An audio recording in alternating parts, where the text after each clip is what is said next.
This March 8th, Tuesday, roll call please.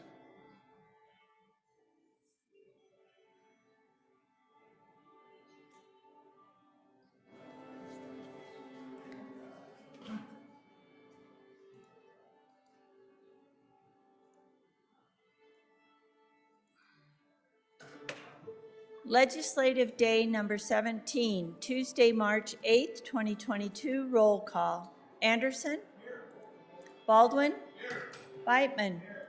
Boner? Here. Bouchard? Here. Case? Present. Cooper? Here. Driscoll? Excused. Ellis? Present. French? Here. Murphy? Here. Guru? Here. Hicks? Here. Hutchings? Here. James? Here. Kinski? Cole? Present. Cost? Here. Landon? Here. McEwen? Here. Nethercott? Here. Pappas? Here. Perkins? Excuse. Rothfuss? Here. Salazar? Here. Schuler? Here. Driscoll? Here. Scott? Here. Steinmetz? Here. Wasserberger? Kinski? Here. President Dockstader? Here. Wasserberger, excused, Mr. President? Excused. Excused. 28 present, 2 excused. Prayer by Pastor Sean Sells.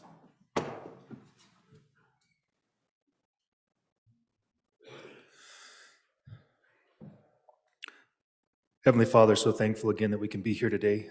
Lord, I would pray today for strength and energy for our legislators and for their staff after a long day yesterday. I would pray that in tiredness there is no loss of character. Lord, we would pray that you're always shining light into the darkness. And Father, I thank you for our Senate staff and all the hard work that they put in. I pray that you would encourage them for the work that they're doing. I thank you for the families of our senators and would pray that you would be blessing them while they're separate, keep them safe. Lord, that the things at home don't overwhelm them while they wait for their family members to come home. Father, would you guide and direct us today, we pray, in Jesus' name. Amen. Amen. Thank you, Pastor. Senator Pappas, you lead us? I pledge allegiance to the flag of the United States of America and to the republic for which it stands, one nation under God, indivisible, with liberty and justice for all.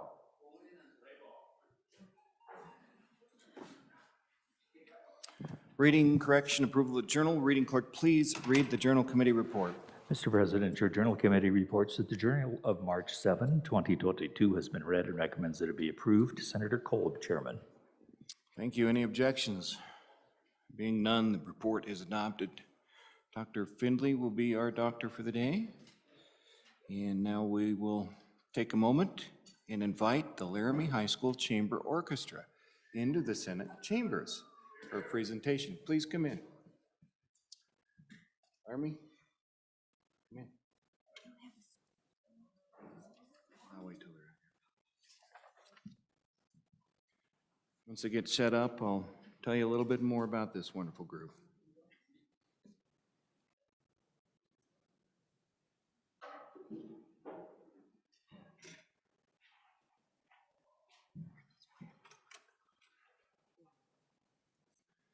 All right, get all settled in there.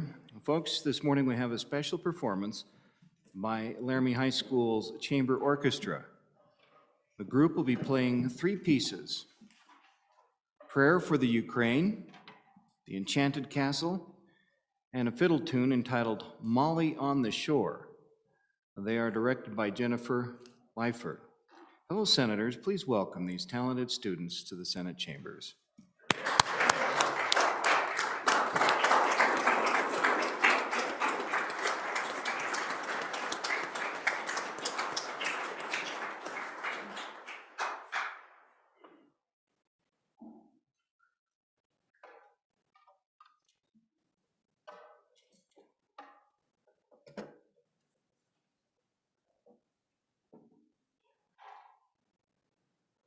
Good morning. I'd like to thank the first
Well, thank you to the Laramie High School Chamber Orchestra. Miss Lyford, could you take that independent mic there on that front desk for just a moment? You see that laying there? There you go, to make sure that's on. How many hours do these students practice? Well, how many of you practice 2 to 4 hours a day? Some of you do. How many of you practice 1 to 2 hours a day? On average, at least, you guys. And some of you are being bashful and shy because I know you do.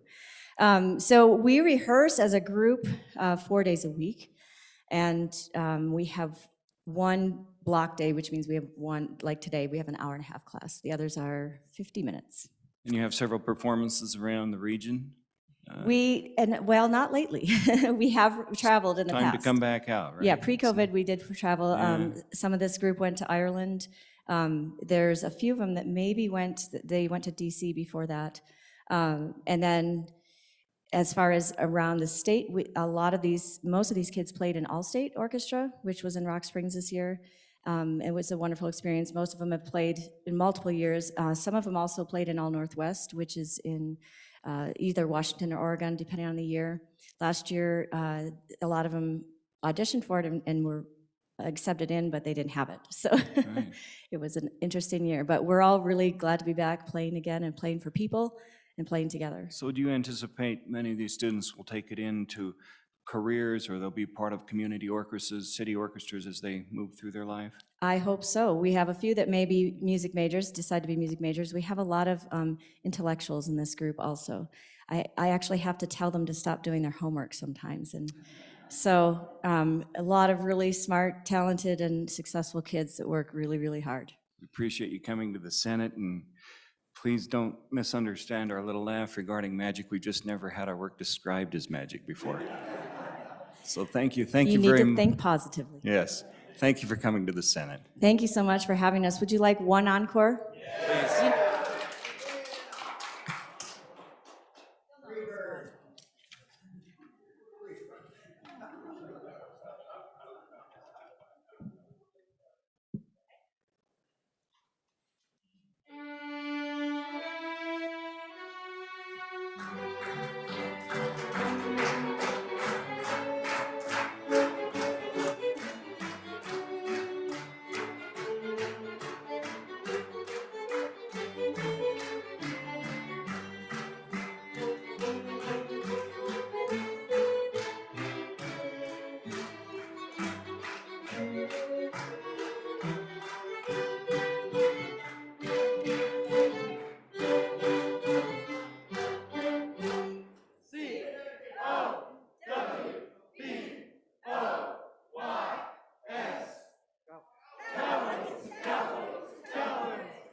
Thank you so much for coming to the Senate.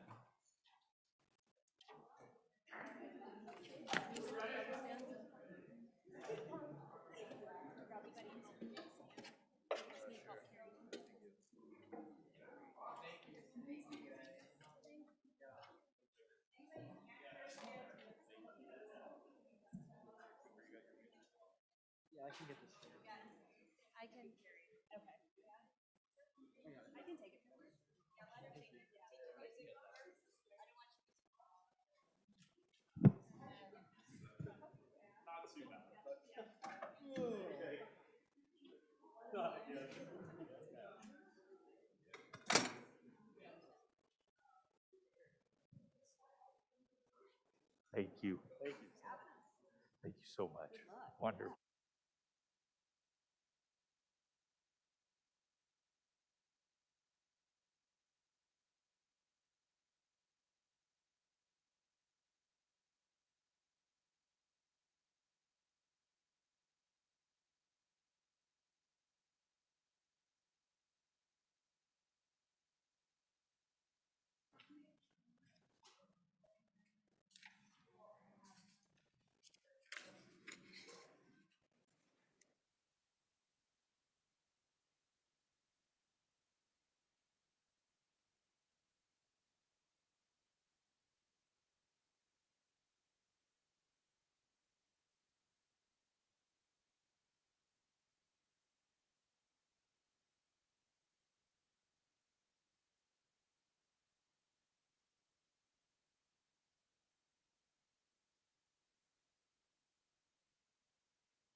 All right, we're that order of businesses, concurrences.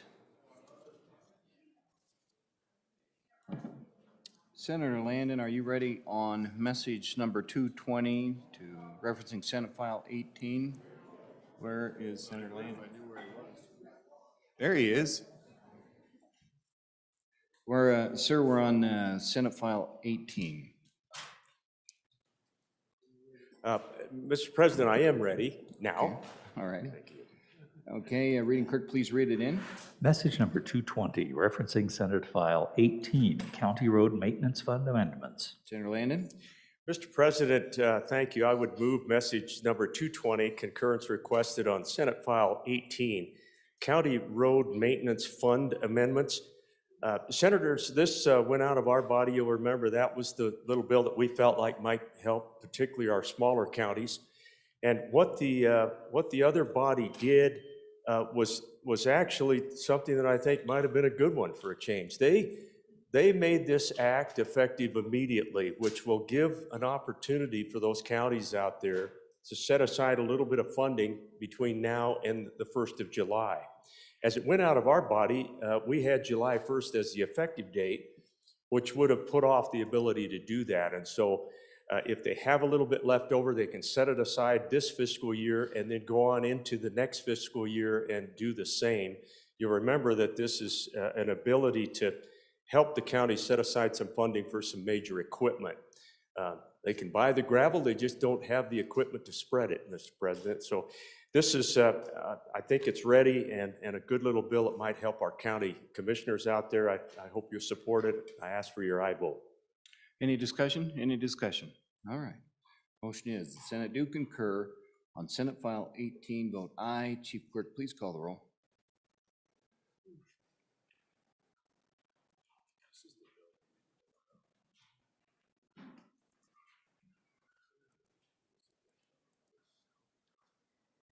Concurrence vote, Senate File 18.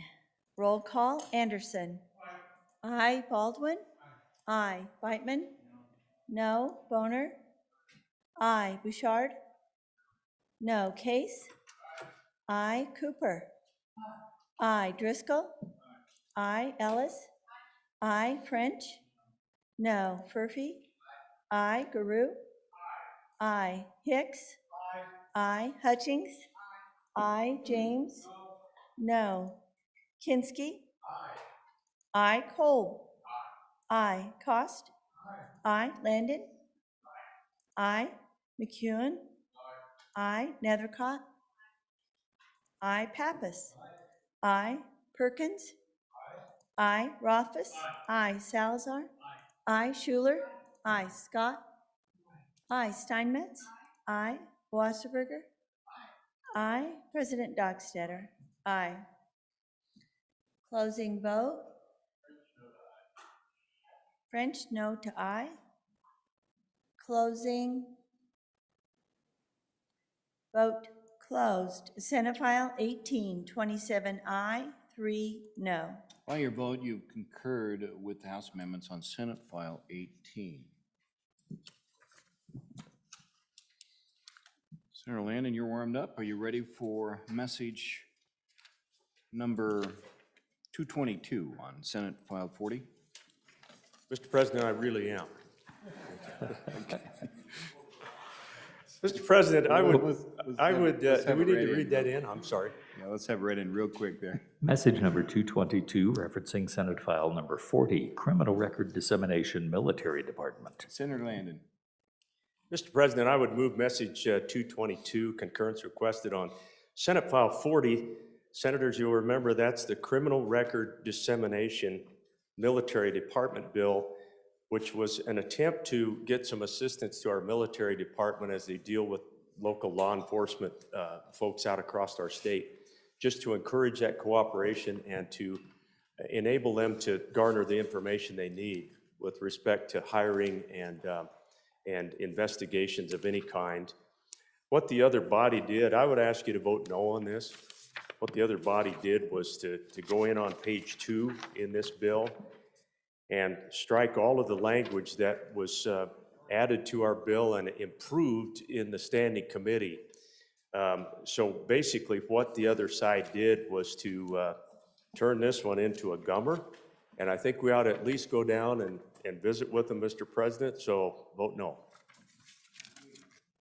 Any discussion? Any discussion? All right. Motion is the Senate do concur on Senate File 40 and vote no. Chief Clerk, please call the roll. Concurrence vote, Senate File 40. Roll call, Anderson.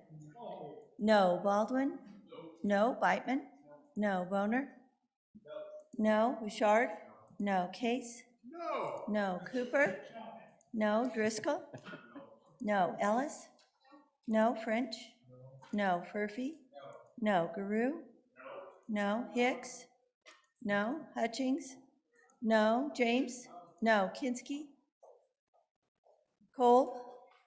No. Cost? No. Landon? No. No. McEwen? No. Nethercott? No. Pappas?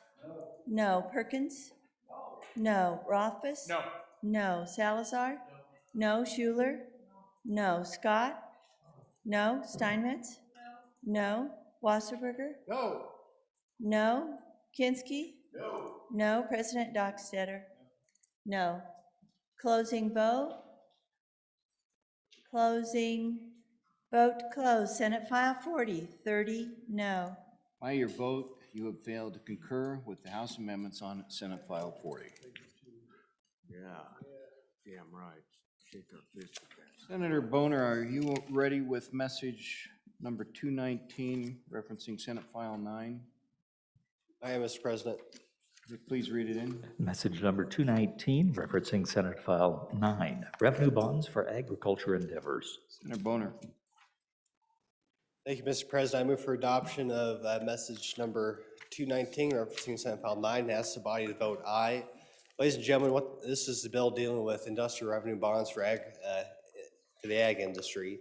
And basically what the House went in and did, if you remember, we had a few amendments. We like, a few belts and suspenders, and, we had a belt on the bill when it came out of committee. We added about 3 or 4 different suspenders, it seems, in the process of this going through this body. And what the House does, they took off one of the suspenders, specifically the additional constraint that stated that none of these bonds would be rewarded for anything that might compete with an existing business. And so the justification, first of all, it's an important bill. That's a minor provision that I don't think really affects much of anything. It's important to remember that everybody has these bonds available to them. It's not giving out public funds. It's simply identifying a tax break. And I'd just like to point out that in Wyoming, especially since we had another bill that failed, these benefits are very, very small. That in fact, there's hardly any, if you look for a tax break on your local taxes, it's basically non-existent. So for those reasons, I do think it was a relatively minor provision that we added, I think, on second reading here, and just ask that we move forward, that we concur, that we get this bill moving forward in the process. It is an important element that we can use to develop our ag-based economy and provide good paying jobs, and also while providing increased opportunities for our producers to market their products. So I ask you to vote aye. Thank you, Senator. Any discussion? Senator Steinmetz? Thank you, Mr. President.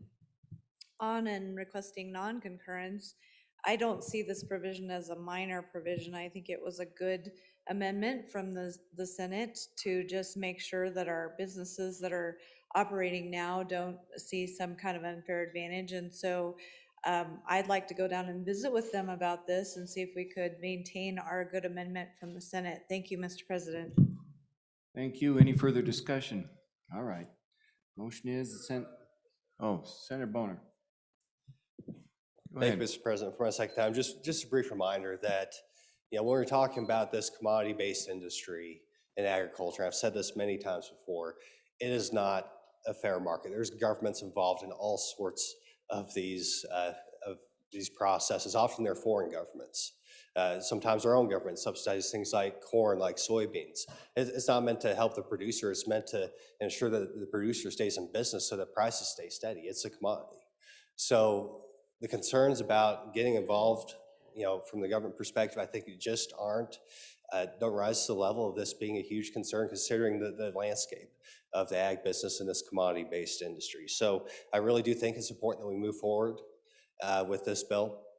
One way or the other, I'm confident we'll do that, but I just ask you to vote aye so that we can make sure that we don't put so many sideboards on this that it ends up being useless. Senator, motion is that the Senate do concur on Senate File 9 and vote aye. Chief Clerk, please call the roll. Concurrence vote, Senate File 9. Roll call. Excuse me. Anderson? Aye. Baldwin? Aye. Beitman? No. Boner? Aye. Bouchard?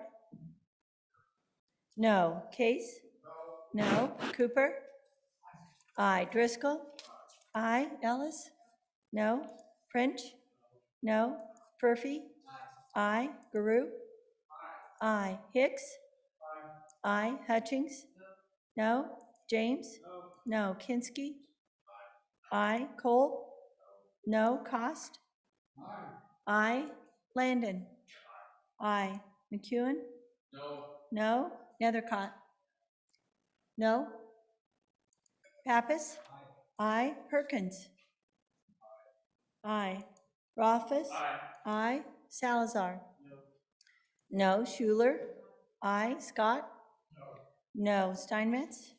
No. Wasserberger? Aye. President Dockstader? Aye. Aye. Closing vote? Closing. Vote closed. Senate File 9, 17 aye, 13 no. By your vote, you concurred with the House amendments on Senate File 9.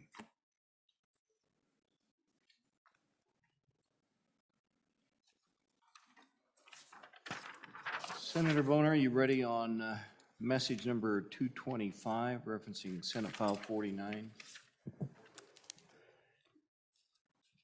I am, Mr. President. Okay, read it in, please. Message number 225, referencing Senate File number 49, repeal of state-specified state boards and commissions. Thank you. Senator Boner. Thank you, Mr. President. I move for concurrence on message 225, referencing Senate File 49. Ask for your favorable consideration. Ask for you to vote aye.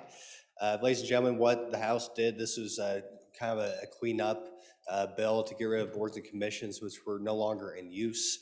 We ran into a snag with the advisory board for groundwater control areas, and even had other legislation dealing with these very contentious cases. Turns out that they are very much, even though they serve in an advisory role, they have no real authority. The folks who are representing areas that are part of these control areas feel strongly that they do need to remain. The way this bill left the Senate, it was up to the Board of Control as to whether those advisory boards would remain in effect, and the House felt very strongly that that just needed to be removed. They will continue as they have been, considering that this bill is meant to be cleanup. It's not supposed to be necessarily affecting active boards. I think this is a very good amendment, and I ask for your support. Discussion on the Senate File 49 concurrence. Seeing none. Motion is the Senate do concur on Senate File 49. Vote aye. Chief Clerk, please call the roll. Senate File 49, concurrence roll call. Anderson? Aye. Aye. Baldwin? Aye. Beitman? Aye. Boner? Aye. Aye. Bouchard? Aye. Case? Aye. Cooper? Aye. Driscoll? Aye. Ellis? Aye. French?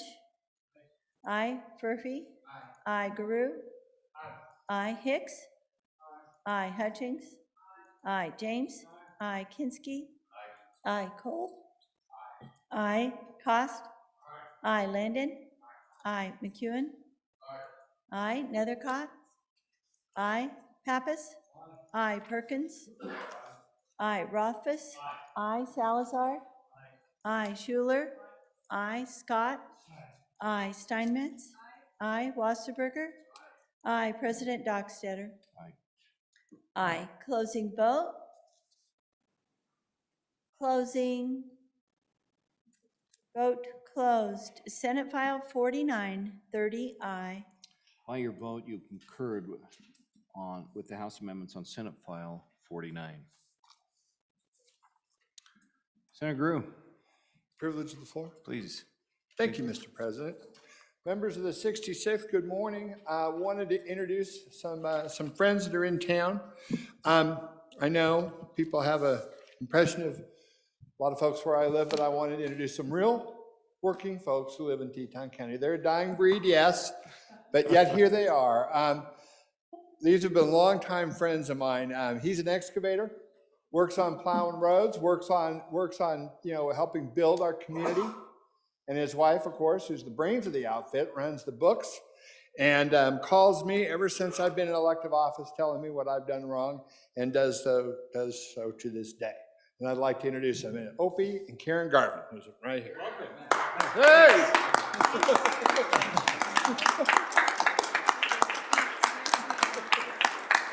Thanks. We are normal.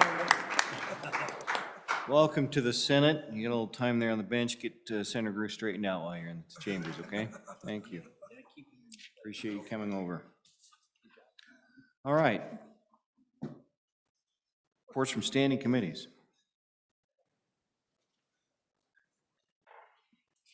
March 7, 2022, Mr. President, your committee number 9, Minerals, Business, and Economic Development, to whom is referred House Bill 131 engrossed, Nuclear Power Generation and Storage Amendments.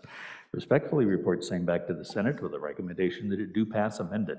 Ayes, Senators Anderson, Beitman, Cooper, Rothfuss, and Wasserberger. Senator Anderson, Chairman.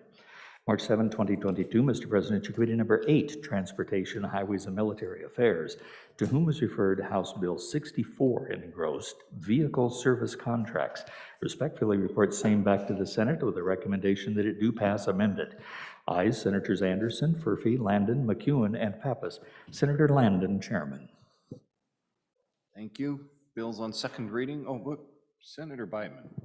Ms. Point of order, I left a proxy vote a no for that Minerals Committee bill that was just read in, so I'll have to check with the clerk to make sure that Okay. record accurately reflects. And you're on the record now. I'm on the record now as being a no vote on that nuclear bill. Thank you. Thank you for follow-up. Okay.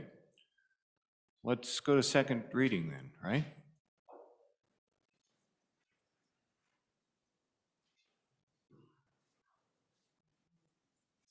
Okay.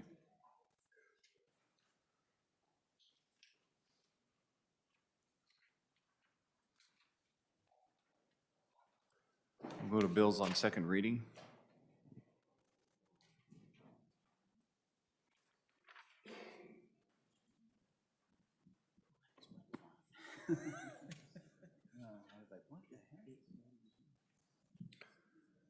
House Bill 2, second reading of the House Bill. House Bill 2 engrossed, disposition of water rights.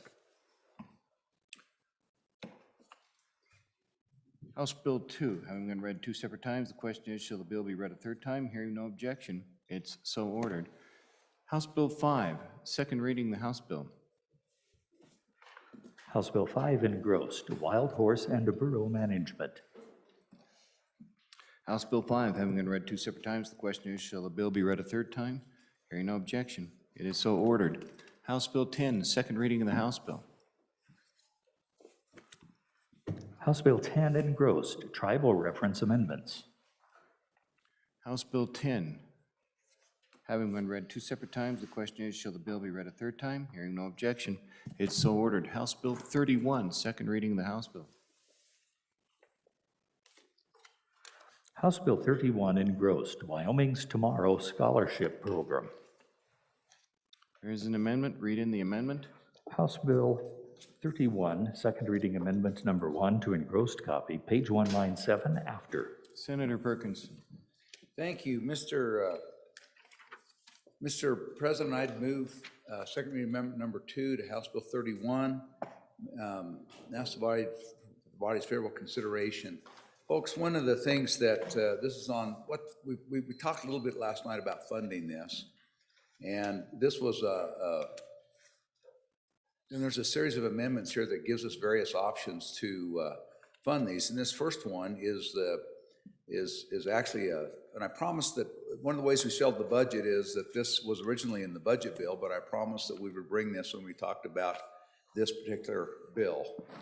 And so what this does is it creates a way to fund this if we have a windfall from, if oil and gas continues, if gas continues at $4 and $5 and oil continues at $90 to $110 in Wyoming, it gives a chance that this might actually result in filling or funding the Wyoming Scholarship program. So what this does, it's pretty simple. It takes what the Craig was in January and says that if you exceed the Craig report estimate in January, that it will start to fund this with the next $50 million over this, you see this number of $433,185,000. What that is it's two numbers that you add them together. The original Craig had about $320 million flowing into the budget reserve account and eventually in the LSRA. And the other one is about the difference between that was about $113 million, which is a 5% of the estimated budget, which is what we call the statutory reserve account. So it's those amounts. And so long story short, what this means is this, and if you on a profile right now, with the profile for today, and this is only for the current biennium, it doesn't affect anything in the next biennium. It's only if what happens between now and the end of June this year, so in the next few months. And so if you look at the profile that we have now, we're expecting almost $241 million to transfer over to the LSRA, and that's how you get the LSRA up to about 4.7 million.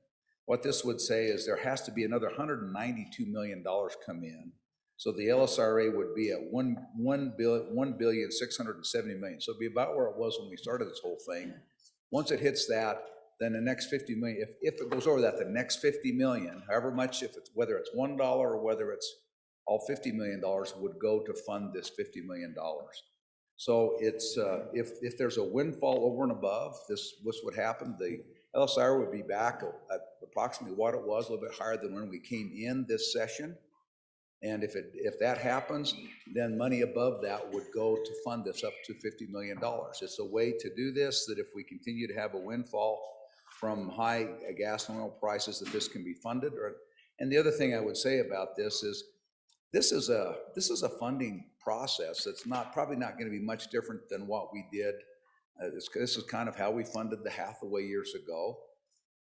Over the years, we saw that it's taken us, I've been here almost 16 years and we've been working, we almost have the Wildlife Trust Fund fully funded. So it's one of those things that they can happen if it happens quickly. It happens quickly if we have a huge but if not, this is a down payment and something that we'll have to work on as we move forward. But that's what this amendment does. It's one that we deleted from the budget bill because we said we'd talk about it on this bill specifically. I promised I would bring this amendment, and this would allow your LSRA to go back to where it was before we started this session. It would be back at that before any money goes into that, and if there's money that comes over and above that, the next $50 million would fill this. So anyway, that's what this amendment does, and we're going to encourage your aye vote. Discussion on the amendment. Let's go to Senator Scott. Mr. President, and am I correct in understanding we're looking at amendment number 1 here? Yeah, I think at one point it was said it was amendment number 2, but Let's just note we are on second reading amendment number 1 to House Bill 31. Go ahead, Senator. Mr. President, on and for the amendment, this strikes me as a very creative way to answer the concerns that we had last night, to make sure that the reserve account was properly funded so that we have enough money going forward. It's a little more speculative than I would have cared for perhaps, but I've learned around this place you don't get everything you want in the nature of things. And I think this is a creative way to answer the concerns that were raised last night and to give a reasonable chance of funding on this. And I think it's an excellent piece of work and I urge the Senate to adopt it. Any further discussion on the amendment? Senator Kinski. Thank you. On and against. Creative it is. It's creative finance. I've seen it ever since I started down here. In the ideal world, what would happen is you have a fund, your permanent mineral trust fund, and income comes into it, and then we split off 5% as our spending policy. And anything over and above that should go back into the permanent fund.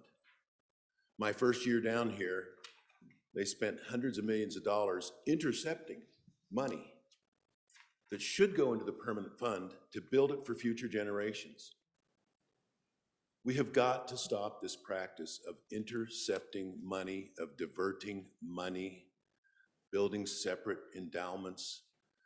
Anything over and above a certain dollar level, more than what we need to spend, should be going right back into the corpus to protect it against inflation and to be fair for future generations. On and against creative finance. Over to Senator Wassenberger. Well, thank you, Mr. Chairman. On and in favor of the amendment. And essentially, the idea that we shouldn't be doing that. You know, we have talked about endowments for decades in this state, and yesterday we were told that by some people that endowments are bad. And so let's talk about the Common School Land Fund, which has done so much good, which is essentially an endowment. It's constitutionally protected. So what was the next endowment we did in this state? Well, that was the Permanent Wyoming Mineral Trust Fund. And that was created actually in 1969 by a governor whose last name was Hathaway, and we put a 1.5% severance tax on coal. And then in 1974, we put a 1.5% severance tax on all minerals that flowed into the Wyoming Permanent Mineral Trust Fund. And so today, from that fund, we have gotten billions and billions and billions of dollars from that. And so that endowment has been a great thing. And all the years that we've had the Hathaway endowment, the Hathaway Scholarship in place, You know, I have yet to hear from one person in this state say that that was somehow bad. So we have had a long history of endowments in this state, and this would be one that would help. And the idea that I think that we might see a record year in LISRA. And I think that the record so far in LISRA was 1.89 billion. And I think in this next year, you're gonna see a record in LISRA. So taking $50 million out of it isn't going to hurt it in any way. So on and in favor of the amendment, I urge you to vote aye. Further discussion, Senator Hicks. Mr. Chairman, I don't have a crystal ball, and I'm not going to prognosticate of what budget's going to do next year or the year after that. Because I've learned from our financial and budget staff, we have the most volatile stream of revenue that the state's ever had. It's good today, bad tomorrow. We've seen zero sale on Bighorn Basin crude, $16 on Wyoming sweet crude, $1.60 on natural gas, down to $1.20, all in the last 6 or 7 years, Mr. Chairman. So I think it's really dangerous to prognosticate. So we in the legislature do two things, folks. We appropriate money and we fund government. That's the two things, and we also write the laws. That's our responsibility. The reason that this is a really bad idea is because if you do this, you don't ever get to appropriate those money. This is called an auto appropriation that you never see. You never get a vote on it. It just goes into an account and it's done. So members of the body, remember this Rube Goldberg? How many of you really understand the tips and the guarantees and the caps and the under the caps and the over the caps? Every time we do that, it lacks transparency, because you don't see where all the money's going associated with the guarantees, the trips, and over the caps. So if you want to do this, just remember, you're never going to get a chance to come in and debate whether the amount is the correct amount, how much we should put in there, and when we should put it in there. It's just automatically going to fill up. And that's what happens. It's another little tip that goes in here that's automatically appropriated. This is not the way we've been trying, Mr. President, for the last 4 years to try to unwind this thing so people can understand the budget. So the legislature had the opportunity to debate what the appropriate amount that we were going to do and put in the different accounts. This just the opposite of what we've been trying to do in this body. Just creates another auto appropriation. Mr. Chairman, and we do have endowments, and I would tell you that when we put the Hathaway together, we had billion-dollar surpluses. This body and the other body down the hall decided to make a deposit with that marginal amount of money that we have in this budget. We put $235 million into those permanent funds, Mr. Chairman. So when we have those monies, we made that choice. We put those monies away in those corpus of those permanent funds. That went through the whole budget process. This is the second reading amendment to start to fill this up in the second chamber. It didn't go through the budget process, Mr. Chairman. This is a really, really bad way to take money off the table and create another bucket that you never get to see, on and against. Further discussion, let's go to Senator Rothfuss. Thank you, Mr. President. On and for this amendment, and appreciative of the bringer of the amendment being thoughtful about how to fund this program. And the funding of this program is critical. It's obviously valuable. We had that discussion yesterday. But getting to the idea that somehow this legislature is being taken to task for being thoughtful and creative, putting together endowments, building for the future, and choosing how we want to use our resources and how we want to spend them, because we're not following the program or the plan. Mr. President, that's not my plan. That's not my program. I didn't sign on to the idea that we need to unwind those funds. I didn't sign on to the idea that we are now all of a sudden against endowments. The greatest accomplishments of this legislature over the past 50 years have been the endowments that the members have had the political fortitude and foresight to implement. No songs will be written about the expenditures that we put forward in this session through the budget. Nobody's going to be thankful 20 years from now about what we did in Waters 1, 2, and 3. This will make a difference in the long run. This is our choice. The 30 members of the Senate, we choose how we want to spend these funds. This is an appropriate and thoughtful way for us to look at excess revenue that is unanticipated by the Craig and to invest that in the future of the people of Wyoming. On and for the amendment. I hope you'll join me in supporting it, Mr. President. Senator Scott, let's go Senator Hicks, then Senator Schuler. Mr. Chairman, I just love the concept of excess revenue when we run a structural deficit in our K through 12. So where's that excess going, folks? Let me tell you what's going to happen. We do this auto appropriation, those excess revenues that just doesn't have a place to go. Well, what that does is it goes into this account due to an auto appropriation that we never see because it's excess revenue, right? Well, it's not, folks. You have a structural deficit of $228 million in K through 12. So do you want to just divert this money in there, or do you want to come back next year and the next year after that and say, okay, this is the way we should do this. If we've got surplus, billion-dollar surpluses, we should invest that in our endowments. What endowments, Mr. Chairman? That's what we do as a deliberative body to come out here and discuss this. Does it go to the Common School Permanent Land Fund? Does it go to the Wildlife Natural Resource Trust Fund? Does it go to the Cultural Resource Trust Fund? Does it go to the Wyoming Education Endowment Account? Does it go to the Hathaway account? Does it go to the Higher Education Endowment Account? Those are the debates that this body should have associated with if there was truly a thing as excess revenue when you're running a structural deficit, Mr. Chairman. That's just a concept I can't get my head around. Excess revenue when we have a structural deficit. Makes no sense. Senator Schuler.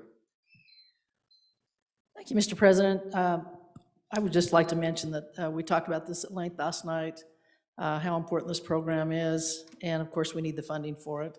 And I think the thing you kind of have to think about is this, you know, we talk, I think, about how important it is to keep our young people in the state and how, you know, how can we do that? This is one way we can do that.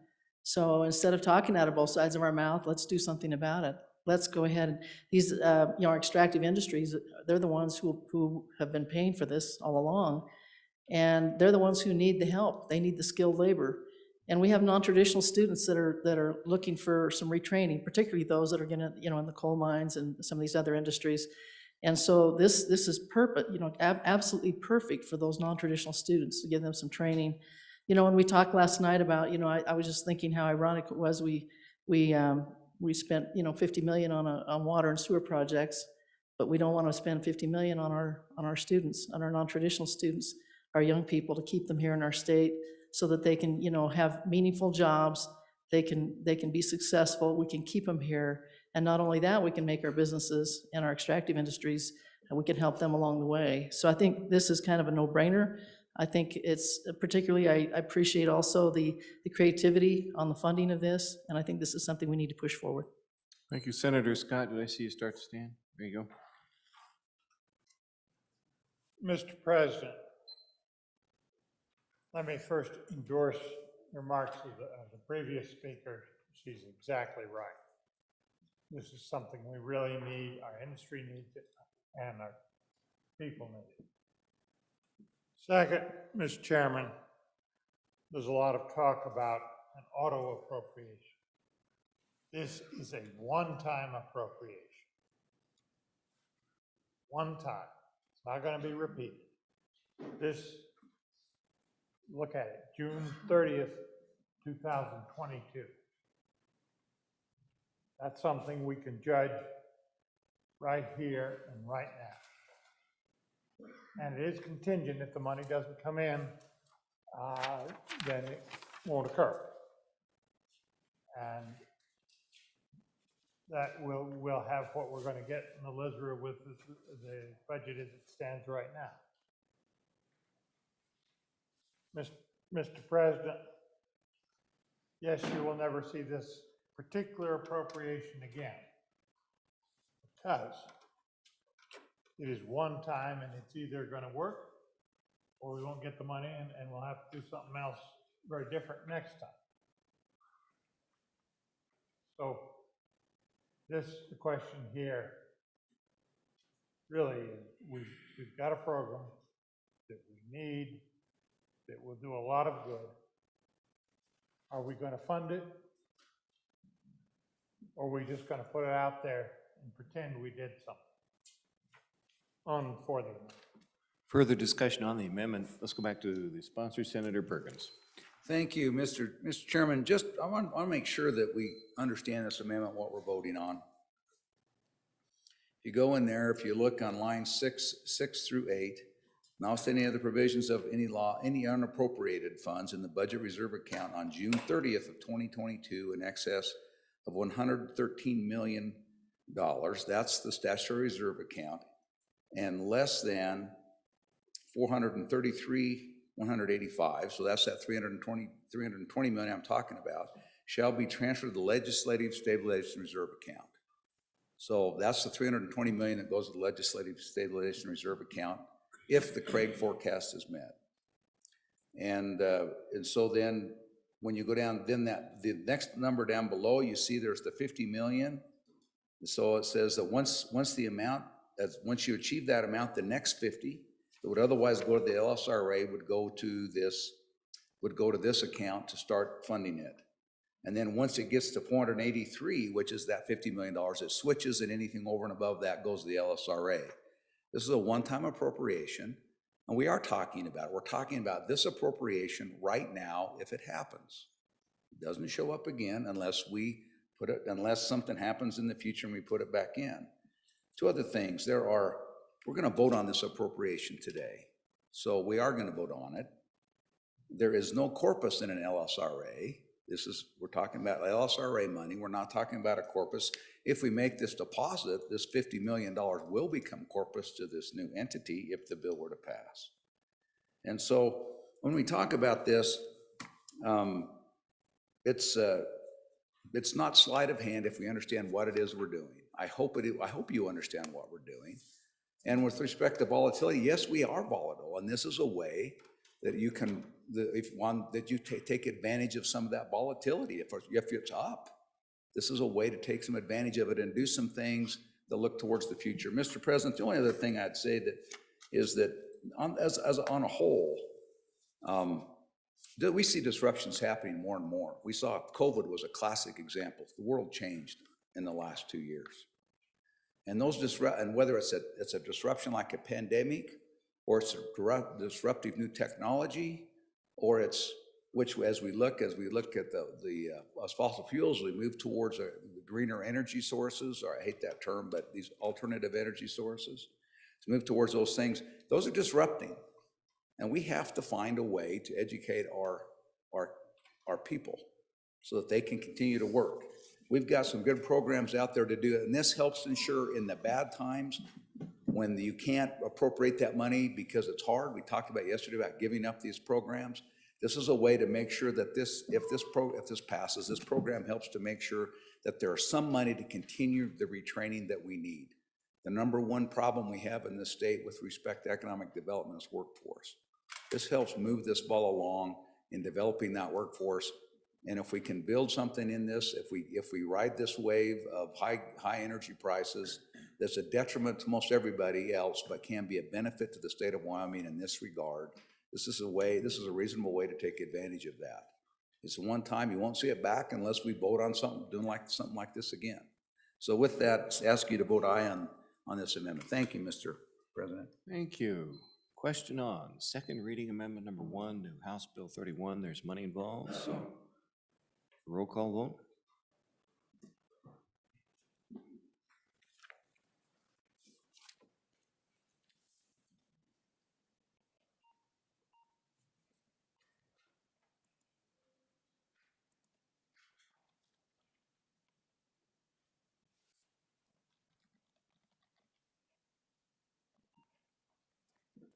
Second reading amendment number 1, Senate File 31. Roll call, Anderson. Aye. Baldwin? Aye. Beitman? No. Boner? No. Bouchard? No. Case? No. Cooper? Aye. Driscoll? Aye. Ellis? Aye. French? No. Furphy? Aye. Guru? No. Hicks? No. Hutchings? No. James? No. Kinski? No. Cole? No. Cost? Aye. Landon? Aye. McEwen? No. Nethercott? Aye. Pappas? Aye. Perkins? Aye. Rothfuss? Aye. Salazar? No. Schuler? Aye. Scott? Aye. Steinmetz? No. Wasserberger? Aye. President Dockstetter? No. Closing vote. Closing. Vote closed on the amendment. 15 aye, 15 no. By your vote, second reading amendment number 1 to House Bill 31 is failed. Second reading amendment number 2 to House Bill 31. House Bill 31, second reading amendment number 2 to engrossed copy, delete. Senator Perkins.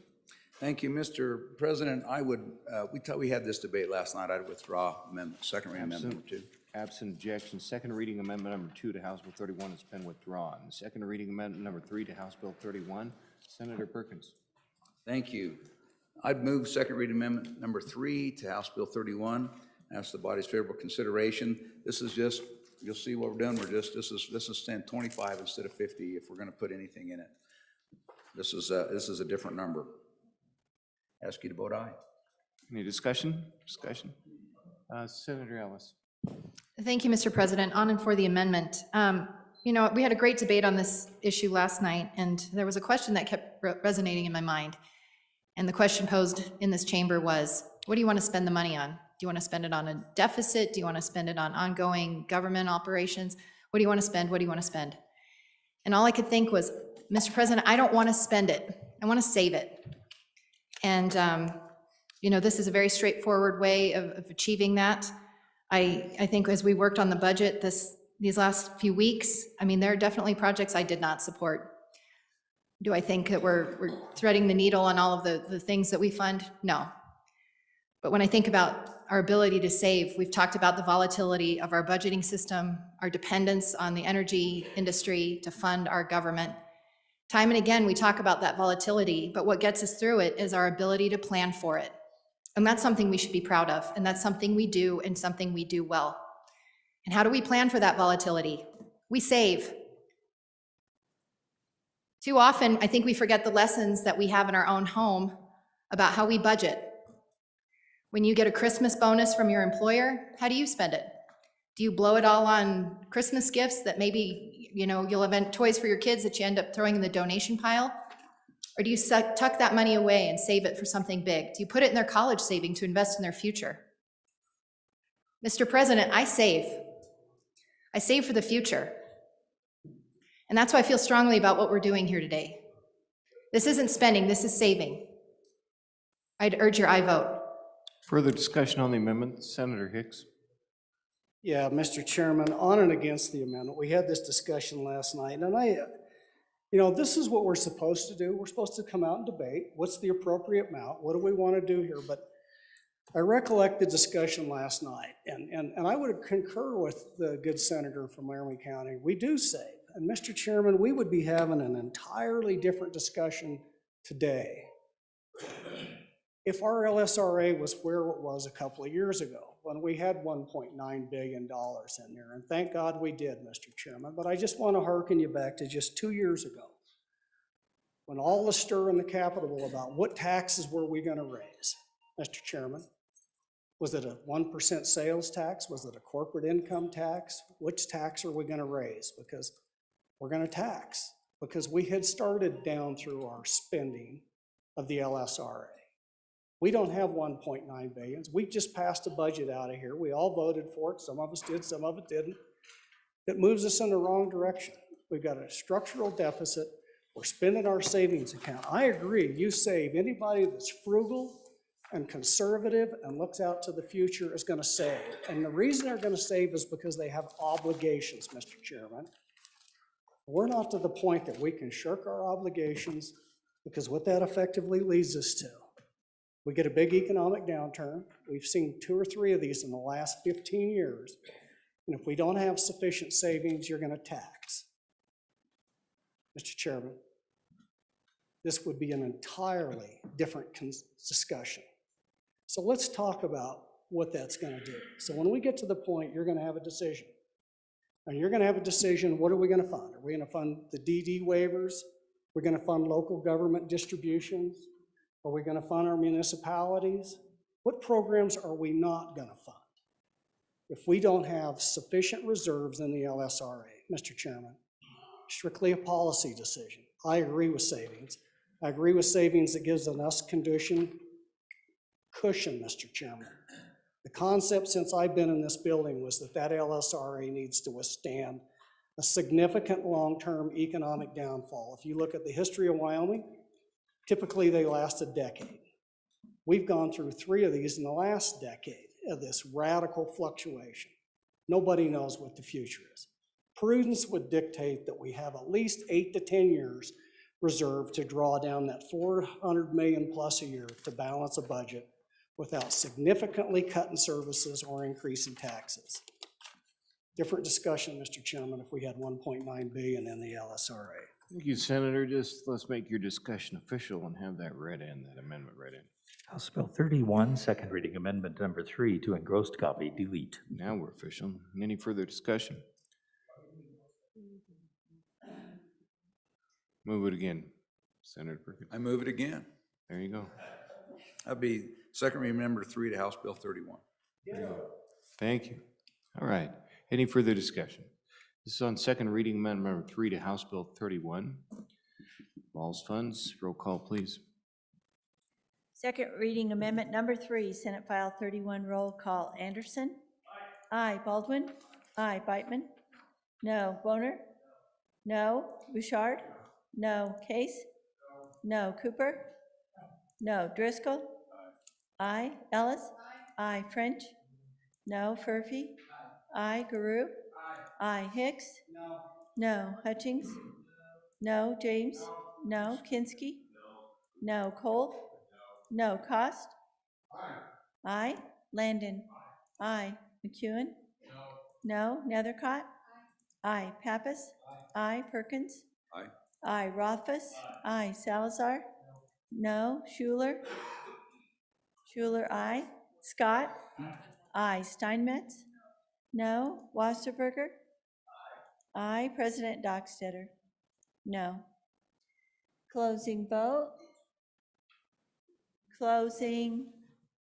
Vote closed. On the amendment, 15 aye, 15 no. By your vote, second reading amendment number 3 to House Bill 31 has failed. Second reading amendment number 4 to House Bill 31, read it in. House Bill 31, second reading amendment number 4 to engrossed copy, delete. Senator Perkins. I'll go ahead and move it this time, Mr. President. I'll Appreciate move that. second reading number 4 to House Bill 31. If you're not willing to fund 20, are you willing to fund 10? Discussion. Ready for the question? Balls funding, so we're going to have a roll call here. This is on second reading amendment number 4 to House Bill 31.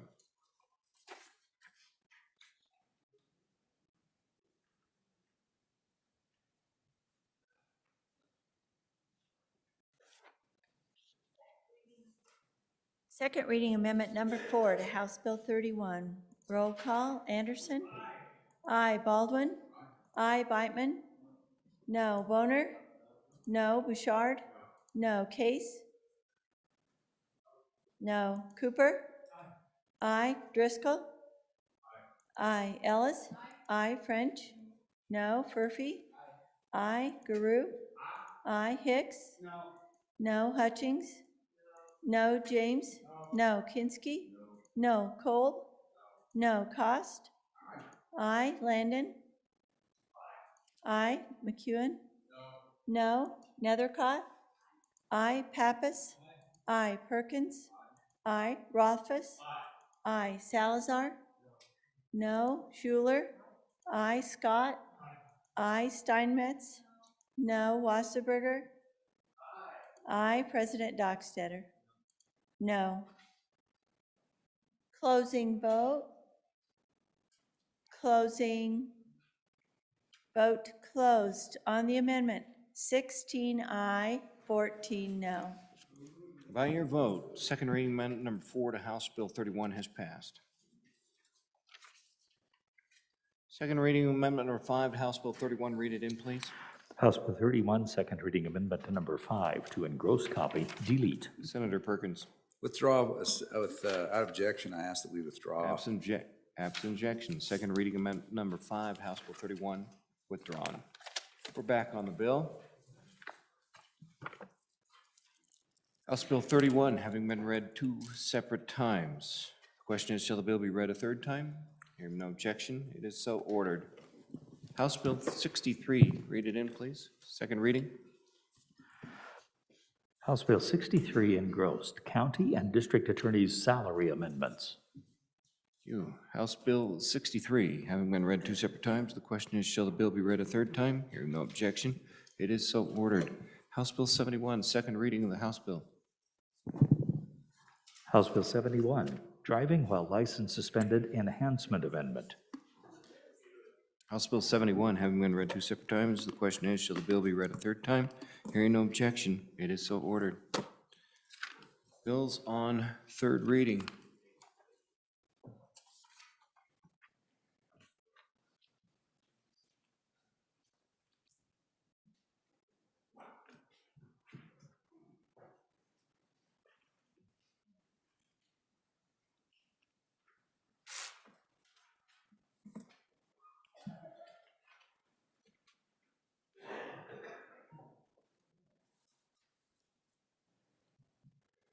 Senator Driscoll, bills on third reading and final passage. Mr. Majority Floor Leader, do you have a consent list? Mr. President, we do have a consent list. I move third reading consent list, which is follows.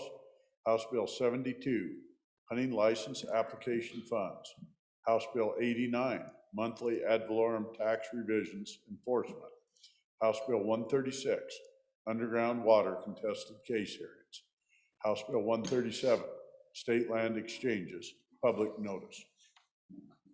Would anyone like any of these bills removed from the consent list? Anyone like any bills removed? Okay, having been read 3 separate times, the question is, shall these bills pass the Senate? House Bill 72, hunting licenses application funds. House Bill 89, monthly ad valorem tax revisions enforcement. House Bill 136, underground water contested case hearings. House Bill 137, state land exchanges, public notice. Chief Clerk, call the roll. On the consent list, Anderson? Aye. Baldwin? Aye. Beitman? Boner? Aye. Bouchard? Aye. Case? Aye. Cooper? Aye. Driscoll? Aye. Ellis? Aye. French? Aye. Murphy? Aye. Guru? Aye. Hicks? Aye. Hutchings? Aye. James? Aye. Kinski? Aye. Kolb? Aye. Cost? Landon? Aye. McEwen? Aye. Nethercott? Pappas? Aye. Perkins? Aye. Rothfuss? Aye. Salazar? Aye. Schuler? Aye. Scott? Aye. Steinmetz? Aye. Wasserberger? Aye. Cost? Aye. President Dockstetter? Aye. On the consent list, 30 aye.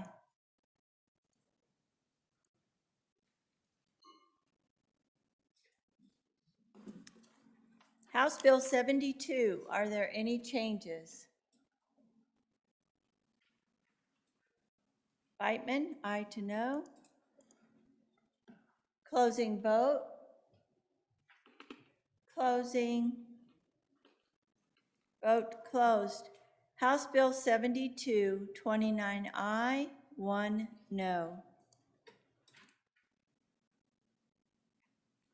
House Bill 89, are there any changes? Beitman, no. Bouchard, no. Hutchings, no. James, no. McEwen, No.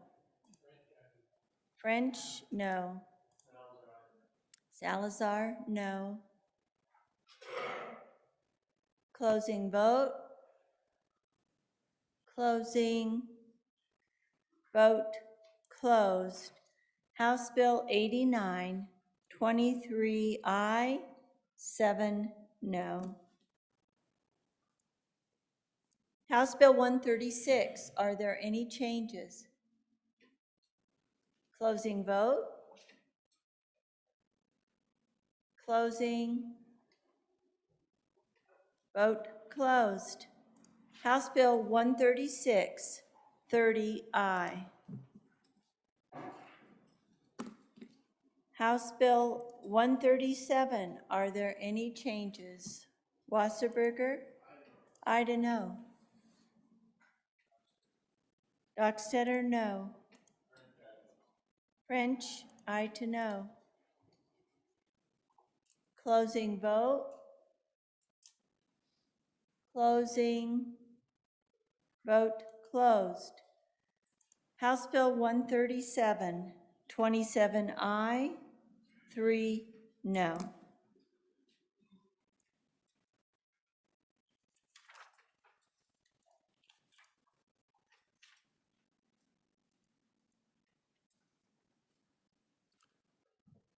Having received the affirmative vote of the majority of the members elected to the Senate, House Bill 72, House Bill 89, House Bill 136, House Bill 137 have passed the Senate.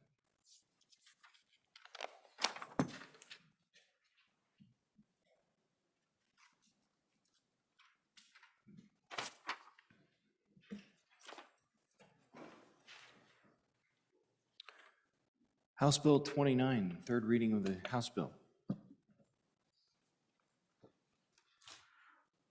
House Bill 29, Hathaway Scholarship Amendment, sponsored by the Education Committee, an act relating to Hathaway Scholarship Program. There's an amendment. Read in the amendment. House Bill 29, third reading amendment number 1, page 5, line 8, delete. Senator Rothfuss. Thank you, Mr. President. Mr. President, I move third reading amendment number 1 to House Bill 29. Ask the body's favorable consideration. Mr. President, when we worked this bill on Committee of the Whole, we had a long discussion about the percentage of value that would be applied to the reserve account or the spending account, where right now in statute it's at 4.5%. The Joint Education Committee had raised that to 9% through the original bill as drafted. The Joint Appropriations Committee had taken that back down to 4.5% by amendment. We had a long discussion. And I followed up and had a discussion with the chairman of the Joint Appropriations Committee about maybe there's a sweet spot between the two. Then I had a long plan, which involved putting together some spreadsheets and doing some calculations and determining what an appropriate sweet spot would be down the middle. None of that plan came to fruition, and earlier this morning I picked 6.5% as the sweet spot somewhere in the middle. But the point of the reason for trying to extend it past the 4.5% is that there needs to be a sufficient cushion to actually allow the treasurer to invest it in Pool A while maintaining cash flow. If you're down at 4.5%, you don't have that. I do understand the concern that was presented by the Joint Appropriations Committee chairman that 9% in Pool A would decrease the revenue to the state because Pool A receives slightly less revenue yield when compared to the Common School Permanent Land Fund.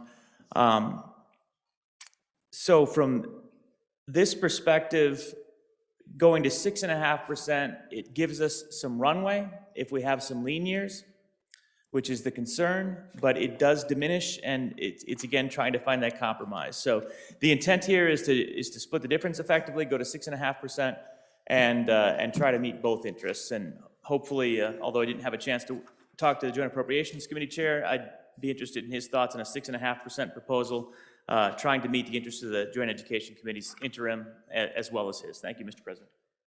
Thank you. Further discussion, Senator Perkins. Thank you, Mr. Chairman. I actually did run some numbers, and I didn't have a chance to talk to my good friend, the Minority Floor Leader, before we did that. in doing that, one of the concerns I have, and so there's kind of two issues here that you have to appreciate the effect of this is one is this idea that you invest the reserve fund in Pool A, which basically makes it so it earns pretty much what it would do if it was in the corpus, and that's a good idea. The other side of that, though, is that the more you make this, we'll just leave that there. I mean, that's too far down the weeds. Long story short, by doing this as a 6-point side and anticipating if a 3.5%, if we're able to get that now, what they think is somewhere between 2.5 to 2.7, but there's never any capital gains that get included in that, so those numbers are all a bit misleading. But long story short, if we go to 6.5%, the forecast is that we would start to begin tipping in after 2024. So beginning in 2025, you would resume tipping, where if it was 9%, there would not be any tips for the next, probably close to the next decade. So I don't know if this is the sweet spot. And of course, it all depends on what the markets do. If you can tell us what inflation does and what interest rates do and what the markets do, then this all gets a lot easier. But we don't. I think that this does provide make sure that you've got funding available to make the scholarship expenditures. And also looks like we resume tipping in a few years with modest returns of 3.5% average. We'd start tipping in again in 2025. So if this isn't the Goldilocks approach, it's pretty close. Thank you, Mr. Chairman. Senator Hicks. Mr. Chairman, on and against the amendment, and not to say that it might not be the right number. We just don't know that it's the right number. You know, we go through these every year in capital finance or every 2 years, and we'll have an actuary come in and run all these projections out. And I think the good chairman of the appropriation, just interest rates, inflation, rate of return. Anybody seen what the stock market's been doing in the last couple of days? We're in correction territory on the S&P. We don't have the actuarial tables to determine whether this is or isn't going to tip. And it may tip 4 years from now. That tip inflation proofs this account. Without good data to make good decision, folks, you're just shooting blind out here. Not to say that this might not be right, but we don't have the information to make that decision, Mr. President. So I would say on and against the amendment. Senator Scott. Mr. President, I think one thing you do need to understand in this is that it isn't a choice whether you're going to get Pool A here or not. The testimony we had in committee leads me to believe that the Treasurer's Office is going to say there isn't going to be sufficient funds here for most of it to go into Pool A. They do have some discretion on this, and they'll say that you may need this for expenditure, so they don't want to lock it up that way. So I think if you do stick at the 4.5, you're likely to get eventually a little more return on your money. If you leave it raise it this way and leave the money in the account, it will make it a little easier for us next time we come to try to raise the Hathaway, which we very much need to do. So, Mr. Chairman, this one is 6 to 1, half a dozen of t'other. There's pros and cons on either one. If you vote the amendment down, I think in a few years we'll be getting a little more income. If you pass the amendment, in a few years we'll have a little more available in this account that we can use to finance the next raise in Hathaway, which we need to do. Further discussion? Let's go back to the sponsor, Senator Rothfuss. Thank you, Mr. President. One thing I want to clear up is there's been a lot of discussion about having actuarial calculations done on these accounts. That has never happened. We have not done any actuarial calculations on the stability of the Hathaway Fund at any point. In the 12 years that I've been in the legislature, that hasn't been done. We do calculations of projections of how long the reserve account will be maintained based on an expectation of revenue that discounts the concept of having any capital gains. We do that each and every year. Actuarial soundness, the only place that we actually see those numbers is in the retirement side of things. So the idea that we just lacked them today or on this calculation, it might be interesting to do that, but you have to pay an actuary to do that. Paying an actuary is pricey, and so we don't do a lot of stability analysis on our funds and what the revenue streams are going to look like going forward, because we don't typically pay actuaries to do things like estimate the Hathaway. Might be a good idea. But, Mr. President, on and for this particular amendment, I agree that it might not perfectly be the Goldilocks spot, but it's certainly in the ballpark, and it improves upon the current situation. To vote against this assumes that the 4.5% is somehow right. Okay, that's the assumption, is that 4.5 is a great answer because it's what we're doing right now. I would suggest that there is no basis for 4.5%. There certainly weren't any actuary analyses done to get to 4.5%. But what we do know is the testimony from the Treasurer's Office is that at 4.5%, we could struggle if we had a few down years to meet the cash flow needs of the Hathaway. And we also further know that it's not quite enough funding to allow us to have cash flow and Pool A investment, which would reduce the expense to the pool. That was the whole purpose of the 9%. The good chairman of appropriations had some concern about the 9%. I respect those concerns. I think he stated those well. 6.5% gets into the ballpark where, from the tip standpoint, it takes it only a couple of years out. So again, this is an attempt at trying to meet some diverse interests that conflict, and that's always a challenge when you have things pulling in different directions. But there's nothing special about 4.5%. It fails utterly. So leaving it as it is now, because we don't have detailed proof that an alternative is perfect, kind of is the better is the enemy of good type approach to this. So, Mr. President, this is an improvement. This amendment is an improvement. I'd urge the body to support the improvement. And again, it's still a compromise versus the original bill's position of 9%, which was very well vetted during the interim by the Joint Education Committee, and would again be a reasonable position to take. 6.5% is that compromise. I hope the body will support it. On and for the amendment. All right, question on the amendment. This is on third reading amendment number 1 to House Bill 29. There is a percentage. Let's go ahead and have a roll call.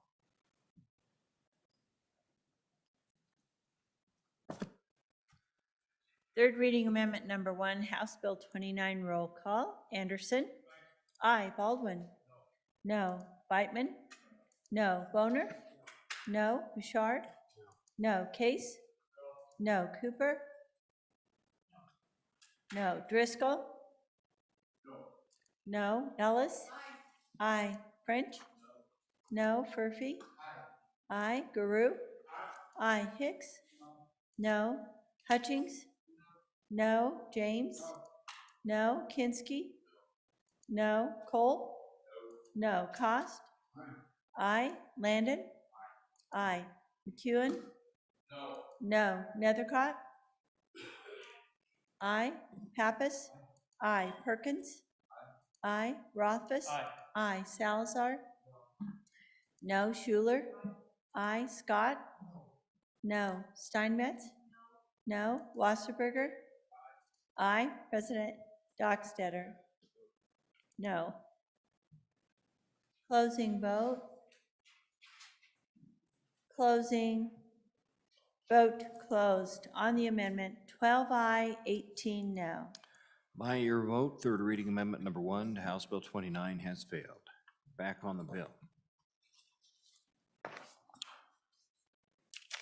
House Bill 29, any further discussion? Senator Kinski. Thank you, Mr. President. More years ago than I care to remember, I was in college, and I remember observing every time the grants and loans for college students went up, Shortly thereafter, the tuition went up by a like amount. Now you zip ahead 30 years later, 40 years later, there's kids graduating with a college degree that costs $100,000. By and large, because of that push by government to fund.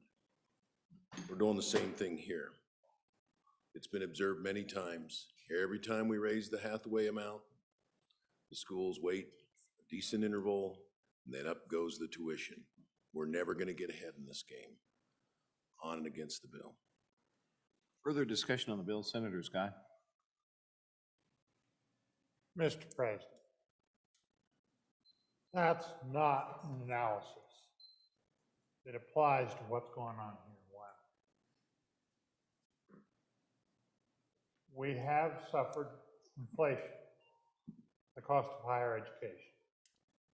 We've suffered inflation, the cost of almost everything else. We have not been in the inflationary costs we've seen in our college tuition and fees. We have not had the excesses that the rest of the country has had. Look at the University of Wyoming. It has been, Mr. President, and I believe still is, the least expensive tuition and fees of the major land-grant universities. I don't think, and I think the same applies to our community colleges, we managed to keep them quite reasonable in terms of their cost. And it's been a great benefit to the students and the families of Wyoming. I think what was just described as what's happened in a good part of the rest of the country, including our neighbors immediately to the south, where the tuitions have gotten up. So it's important that we do try to keep up with inflation. We have not been doing it. This is a small step in the right direction. Mr. Chairman, Mr. President, we need to take some more, but I do resent associating the situation we've seen here in Wyoming with some of the mistakes that have been made in many other places.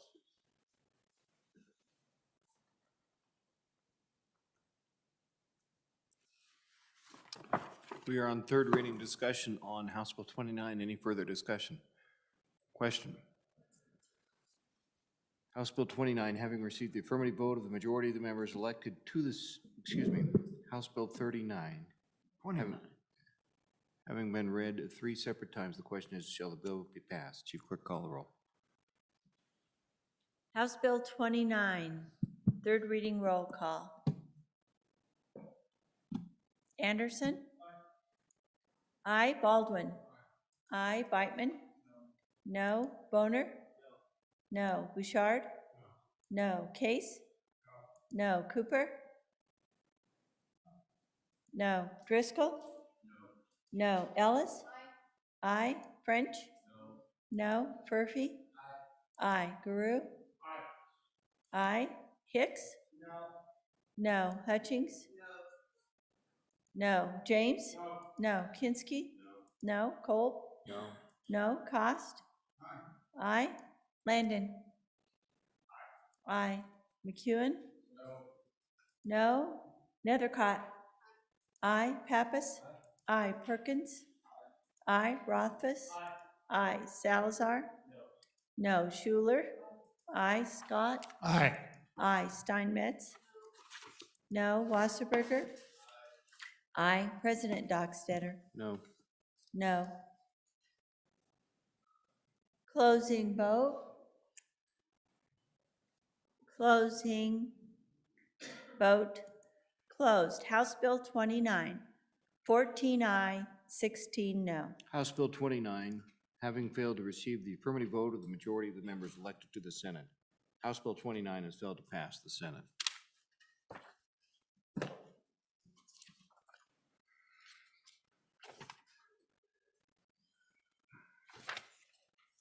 Before we go into committee of the whole, let's do conference committee assignments.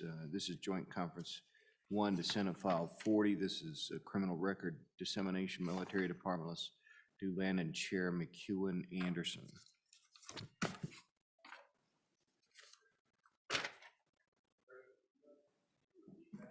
Yeah, sure. Landon Chair McEwen Anderson. 40. Yeah, Senate File 40, criminal record dissemination, military department. Here we go. Mr. Floor Leader. Got some direction for us?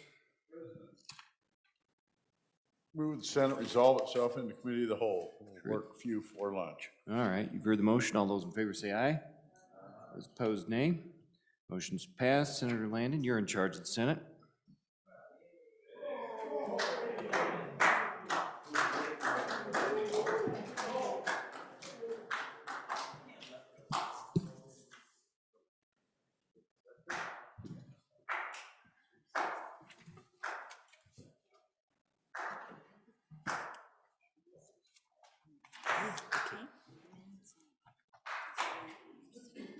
There is no script. I have no script.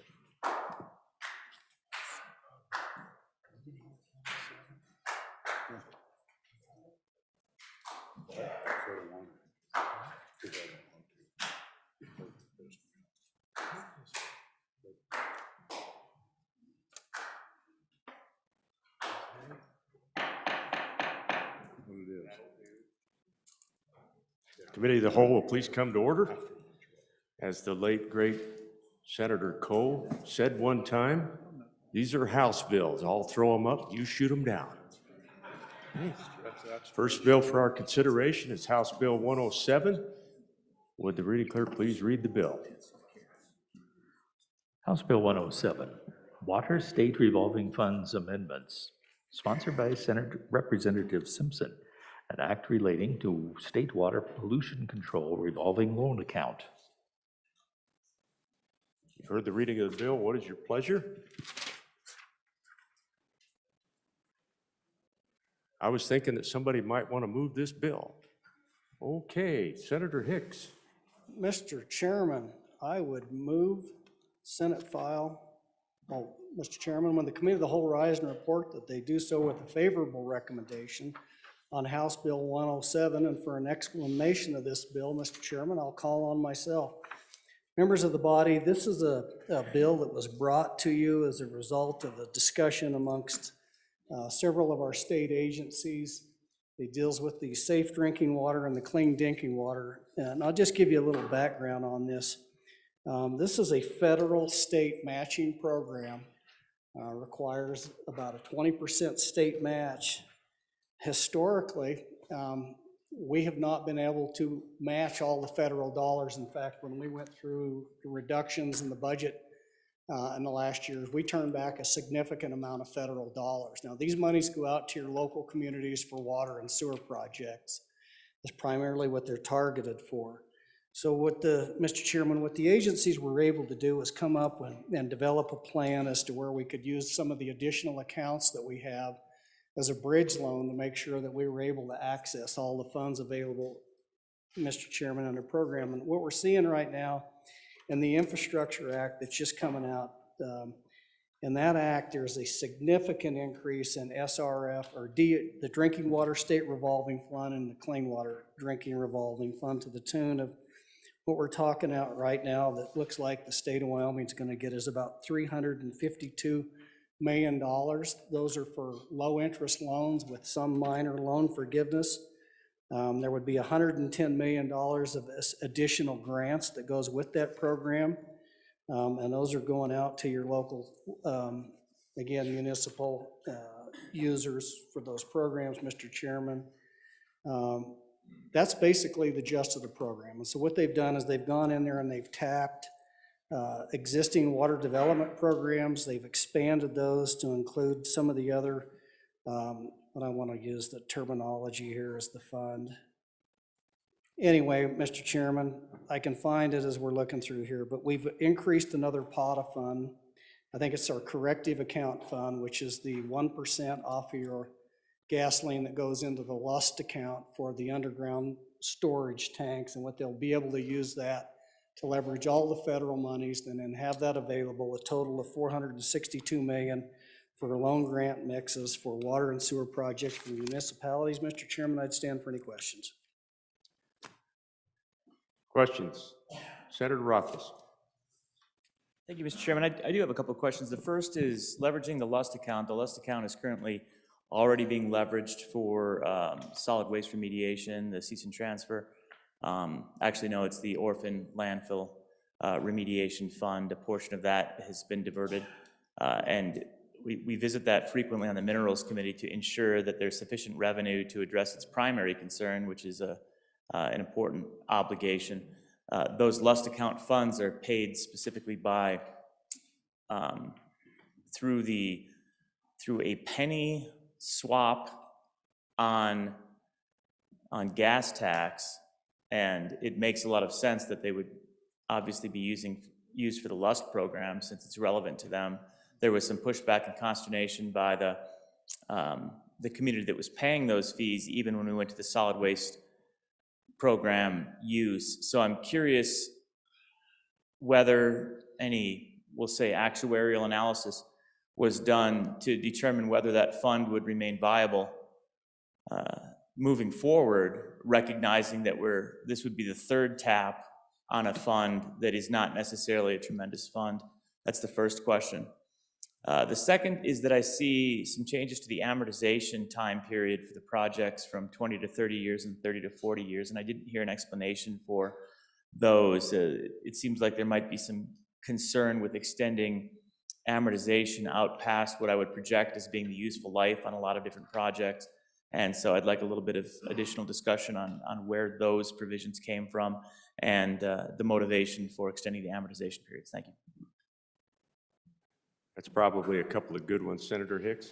Yeah, Mr. Chairman, as far as the use of the Corrective Action Fund, that would be a loan that they use to be able to leverage the federal dollars. So as those interest payments come back, those would be restored back into that account. This was a recommendation from the department. I'm sure they've done their due diligence. They work closely with the Minerals Committee on that account.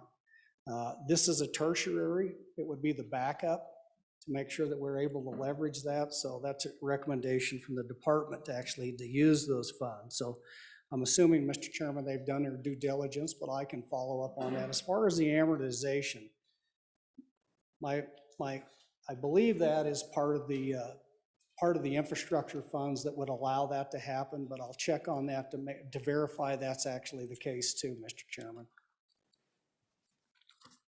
Further questions for the Senator? Senator Perkins? Thank you, Mr. Chairman. I had the same question, but with respect to the corrective action account. And when we heard this in committee, just because there's been a couple times that account's come up during this session, and my understanding is this is where the money's deposited. It's not going to drain on the corrective action account. This is just the account they're going to use for the deposit, and so it's going to be in there. But it's going to be segregated and not commingled with the funds that you typically have for the underground leaking storage as well as the orphan landfill remediation. I did ask that same question, and that was, as I understood it, that was the answer that I received. Thank you, Senator. Further questions? Are you ready for the question? All those in favor of Senator Hicks's motion that when the Committee of the Whole rises to report, do so with a favorable recommendation on House Bill 107, say aye. Aye. Any opposed, no. House Bill 107 is passed. Committee of the Whole, the next bill for our consideration is House Bill 73. Would the reading clerk please read the bill? House Bill 73, Omnibus Water Bill Planning, sponsored by the Select Water Committee, an act relating to water development projects. Senator Boner, are you driving the omnibus? I'm not, Mr. Chairman. I'll move the omnibus. I move that the Committee of the Whole rises to report, do so with a favorable recommendation of House Bill 73. And driving this particular bus is our colleague from over in the Bighorn Basin. Senator French. Thank you, Mr. Chairman. This is sponsored by the Select Water Committee. This, on page 1, you'll see an act relating to water development projects.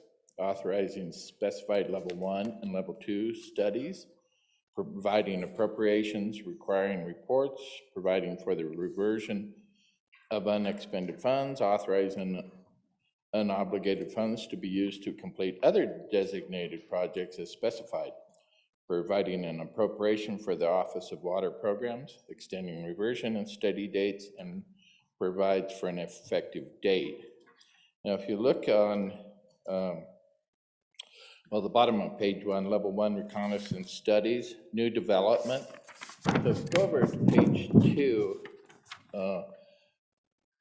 starting on line 16, level 1 reconnaissance studies, new development. You'll see down there on line 20, Clark's Fork Upper Shoshone Watershed Study. That's in my part of the world. Dayton Water Master Plan, Sheridan County, 167,000. Riverton Regional Water Supply, excuse me. The UW Research Program, total appropriations for this section is $1,129,277.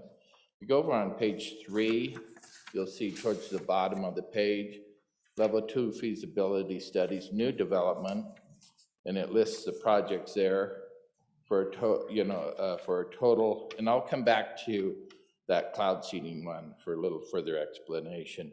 But you'll see those projects there, and a total appropriation is $3,412,000. We go over to page 4, level 1 reconnaissance studies, rehabilitation. You'll see the projects there, and I'll talk a little more about the number 22, critical aging and irrigation infrastructure assessment. But that total there is $588,000. Go over to page 5, level 2 feasibility studies, rehabilitation, $110,000 for the Dowland diversion rehabilitation. Go over to page 6, level 2 feasibility studies, dams and reservoirs. I'll go over on to page 7. It lists those out for you starting on line 15, goes down through. There's a total money spent here, $5,564,277. Now, if you go back to page 3, line 20 through 23, cloud seeding operations, hydrological assessment, Medicine Bow, Sierra Madre Mountain ranges. This is, there's been some question on, is that cloud seeding working? You know, we're spending over $800,000 a year on that one, and we just added, I think it was a little over 300,000 over in the Wind River range. Well, is that money well spent, I guess? So $300,000 is to see if that's really working. You know, are we getting $800,000+ worth of extra water? You know, is it working? So that's a big question that needs to be answered. I know it's a lot of money. Then you go over to page 4 on lines 22 and 23, critical aging irrigation infrastructure assessment. This is statewide, $500,000. Now, we saw what happened in Goshen County. I mean, that was a couple years ago, I believe it was. That was a horrible event for those people over there when they lost their canal, because it's an old system. I know up in our area, Park County, we have 4 irrigation districts. The Garland Division's over 100 years old. The Willwood is 100 years old. The Hart Mountain, which I'm a part of, is roughly 80 years old. Lots of tunnels, lots of siphons. So we need to find out, I know it's $500,000 and for this conservative that gives me a permanent twitch, folks, but I think it's very necessary to see statewide just what's going on. Because if we don't get this figured out and start addressing it, we're gonna have more Goshen County incidents, you know, where they lose that, and the effect of those farmers and ranchers over there was just devastating. It was horrible. So, you know, we don't want that happening in Fremont County, a lot of farming there. Park County, Bighorn County, a lot of farming there, down through Washakie. So I would ask that you please vote aye for this. I know it's $5.5+ million, but we need to study these things and see where we're at. So. Questions for the senator from Park County? All those in favor of Senator Boner's motion that when the committee of the whole rises to report, to do so with a due pass recommendation on House Bill 73, say aye. Aye. Any opposed, no. House Bill 73 has passed committee of the whole. Mr. Majority Floor Leader. Mr. Chairman, I move the committee of the whole beg leave to rise and sit again. You've heard the motion. All in favor, say aye. Aye. Any opposed, no. The motion passes. Mr. President, where is Mr. President? Vice President. Mr. Vice President. There's the president.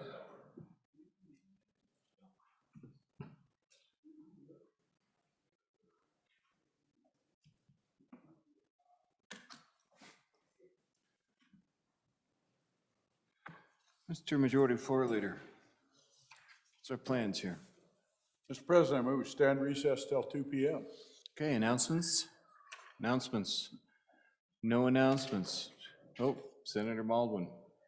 Thank you, Mr. President. Quick announcement, your committee number 10, Labor, Health, and Social Services, the healthiest committee in the Senate, will be meeting tomorrow morning at 8 a.m. in the Connector Room 3 to discuss interim topics. Thank you. Further announcements? Senator Perkins? The Joint Appropriations Committee, or excuse me, your Senate Appropriations Committee will be meeting tomorrow afternoon upon noon recess to discuss interim topics, location to be determined. Senator Landon? Mr. President, thank you. Your conference committee on House Bill 100, redistricting, will resume activity at 1 o'clock down in the historic Supreme Court room. Fellow senators, if you have concerns or issues, please reach out to the committee. We are working forward on trying to figure out a direction we might need to go with that bill. So thank you, Mr. President. 1 o'clock this afternoon, we'll resume. Thank you, Senator. Senator Ellis. Thank you, Mr. President. A reminder, Select Committee on Tribal Relations will meet today at 4:30 in the extension room E05 to take up interim topics. All right, any further announcements?